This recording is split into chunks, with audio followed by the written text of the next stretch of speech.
আঞ্চলিক ছাত্ৰ সন্থা, সাংবাদিক সন্থা, সাহিত্য সভা সকলোৱে মিলি ৰাইজে ইয়াত জুবিন গাৰ্গৰ স্মৃতি চিৰযুগমীয়া কৰি ৰাখিবৰ কাৰণে এখন ক্ষেত্ৰ নিৰ্মাণ কৰিবলৈ যুঁজা কৰিছে আৰু অত্যন্ত প্ৰশংসনীয় পদক্ষেপ, অত্যন্ত আদৰণীয় পদক্ষেপ।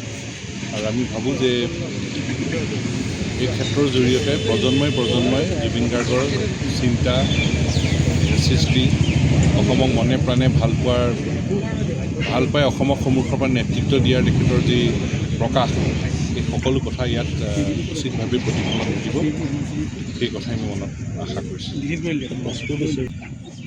বিহপুৰীয়াৰ সংস্কৃতিবান ৰাইজে সকলোৱে সন্মিলিতভাৱে আমাৰ প্ৰাণৰ শিল্পী জুবিন গাৰ্গ ডাঙৰীয়াৰ এভাগ পূৰ্ণাংগ মূৰ্তি নিৰ্মাণৰ কাৰণে যোজনা চলাইছে।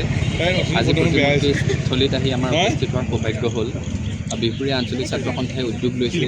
এই অঞ্চলৰ সকলো অৰাজনৈতিক দল সংগঠনে সহযোগ কৰিছে, জ্যেষ্ঠসকলে অভিভাৱকত্ব আগবঢ়াইছে আৰু আমি ইয়াত আহি উপস্থিত হৈ গভীৰ প্ৰত্যয়েৰে সৈতে এই কথাটোৰ আমাৰ বিশ্বাস জন্মিছে যে এই প্ৰতিমূৰ্তিস্থলী কেৱল প্ৰতিমূৰ্তিস্থলীয়ে নহয়, সাংস্কৃতিক আখৰাৰ এক কেন্দ্ৰলৈ পৰিণত হ'ব আৰু ইয়াত নতুন প্ৰজন্মটোৱে শিপাৰ সৈতে সংপৃক্ত হৈ আগবাঢ়ি যোৱাৰ আদিপাঠ পাব।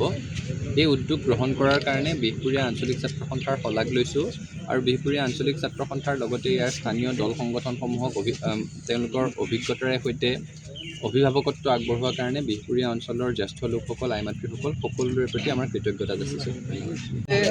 জাতি, ধৰ্ম বা ৰাজনৈতিক আদৰ্শৰ উৰ্ধত জুবিন গাৰ্গক যে জাতি, ধৰ্ম, বৰ্ণ, ৰাজনৈতিক আদৰ্শ এইবোৰৰ উৰ্ধত গৈ অসমৰ মানুহে হৃদয়ত স্থান দিছে, সেই কথাটো অসমৰ বিভিন্ন স্থানত বিভিন্ন ধৰণেৰে যোৱা 3টা মাহত প্ৰতিফলিত হৈছে আৰু বিহপুৰীয়াও তাৰ ব্যতিক্ৰম নহয়। খুব মূল্যৱান মূল ৰাস্তাৰ কাষৰে এটুকুৰা মাটি জুবিন গাৰ্গৰ প্ৰতিমূৰ্তি নিৰ্মাণৰ বাবে স্বেচ্ছাই পৰিয়ালবৰ্গই এৰি দিছে। স্থানীয় লোকসকলে উদ্যোগ গ্ৰহণ কৰিছে। এই কথাটোৱে দুটা কথা প্ৰতিফলিত কৰে। এটা, জুবিন গাৰ্গৰ প্ৰতি অসমীয়া মানুহৰ অন্তৰত থকা নিভাঁজ প্ৰেম।